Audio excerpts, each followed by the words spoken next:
A single turn current loop in the shape of a right angle triangle with side 5 cm, 12 cm and 3 cm is carrying a current of 2 ampere.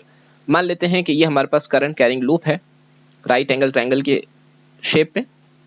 ये उसका जो side है ये 5 centimetre है, ये side उसका 12 centimetre है और उसका हाइपोटेन्यूज 13 सेंटीमीटर के बराबर है। इसमें 2 एम्पियर का करंट है।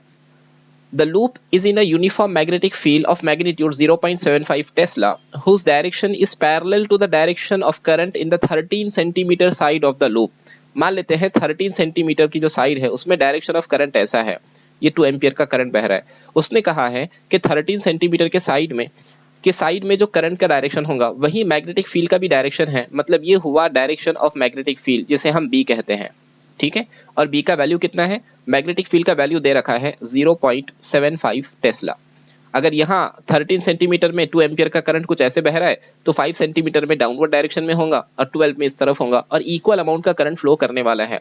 मान लीजिए कि ये एंगल है जो 5 सेंटीमीटर की साइड मैग्नेटिक फील्ड के साथ बना रही है, that angle is equal to theta. Okay, question में आगे बढ़ते हैं।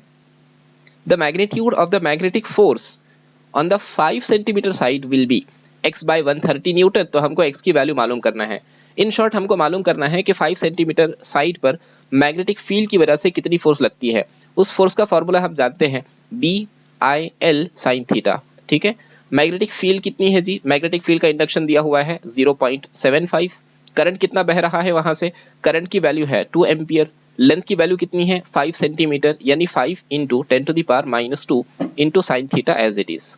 ओके, चलिए 5 इंटू 2 कितना हो जाएगा? 5 2 10 और यहाँ का 10⁻⁻1 कैंसिल हो जाएगा। इक्वेशन में बचा 0.75 इंटू 10⁻⁻2 से सिर्फ 10⁻⁻1 बचा।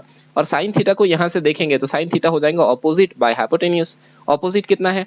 ऑपोजिट है 12, इसलिए 12 सेंटीमीटर डिवाइडेड बाय 13 सेंटीमीटर लिखेंगे। लेकिन सेंटीमीटर दोनों जगह सेम है, कैंसिल हो जाएगा। इक्वेशन में बचा 0.75 और 10⁻⁻1 को नीचे बुला लीजिए, ये हो गया 10 इंटू 12/13। ओके, सॉल्व करने पर पता चला 12 इंटू 0.75 को लिखा जा सकता है 3/4 होल डिवाइड बाय 13 इंटू 10, ये हो गया 130। 4 1 4, 4 3 12 और 3 3 कितना हो गया? 3 3 9 अपॉन 130 न्यूटन। ये वैल्यू फोर्स की आ चुकी है। उसने क्वेश्चन में मेंशन किया कि फोर्स की वैल्यू कितनी है? x by 130। अगर हम इसको कंपेयर करें, फोर्स की वैल्यू x बाय 130 आ रही है, इसका मतलब x की वैल्यू कितनी होनी चाहिए? x की वैल्यू 9 के बराबर होना चाहिए। चेक कीजिए, ऑप्शन बी करेक्ट होगा कि x is equal to 9। x की वैल्यू 9 के बराबर होगी।